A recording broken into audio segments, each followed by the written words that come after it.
Now in this title,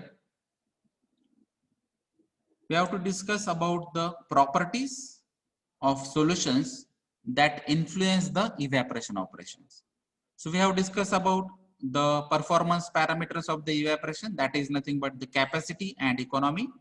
So capacity is kg of water evaporated per hour and economy is the ratio of kg of water evaporated per kg of steam fed. So in both the cases of performance indicator of the evaporation, we required the kg of water evaporated. So how to increase this kg of water evaporated in the evaporation operations? So there are different solutions also, that is multiple effect evaporator systems and vapor recompression systems. Under that, thermal recompression systems or vapor recompression systems are also there. But while conducting these evaporation operations, we must study what are the different parameters or the properties of this solution which influence the evaporation performance or the efficiency. So the first parameter of this type is concentration. So if the concentration of the solution is more in the feed or as a weak liquor, then obviously it is easy to increase the concentration up to the mark.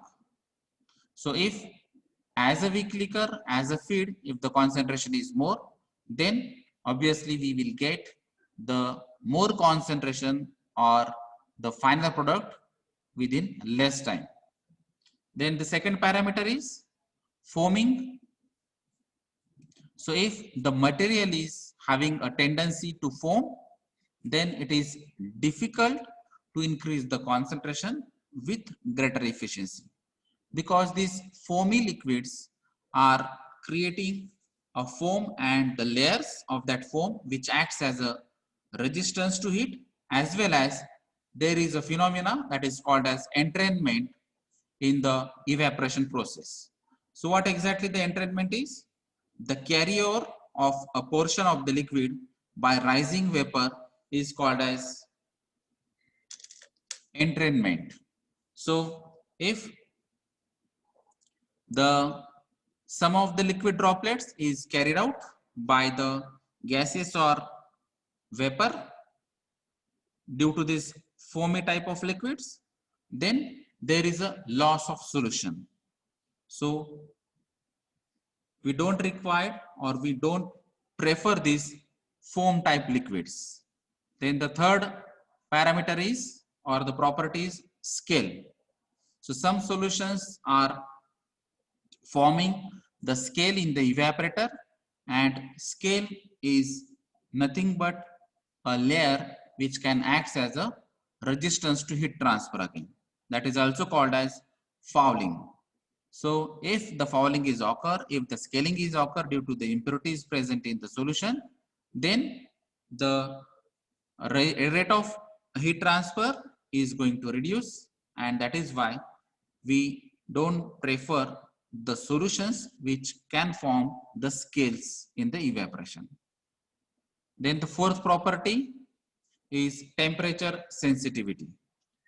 In some of the cases like food industry or pharmaceutical industries, these materials are always available in the industries, and if a little bit temperature change is there, then obviously that material reacts, that material deteriorate, and the quality of material may be change or deteriorate due to this temperature difference, and these materials are called as temperature sensitive materials.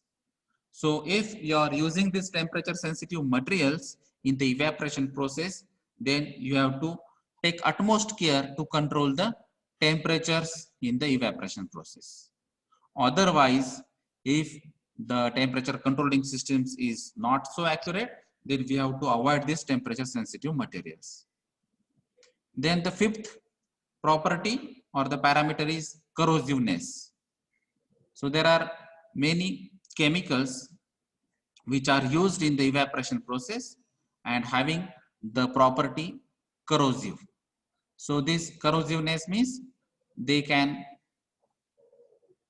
prepare a corrosion phenomena that is nothing but the oxidation, right?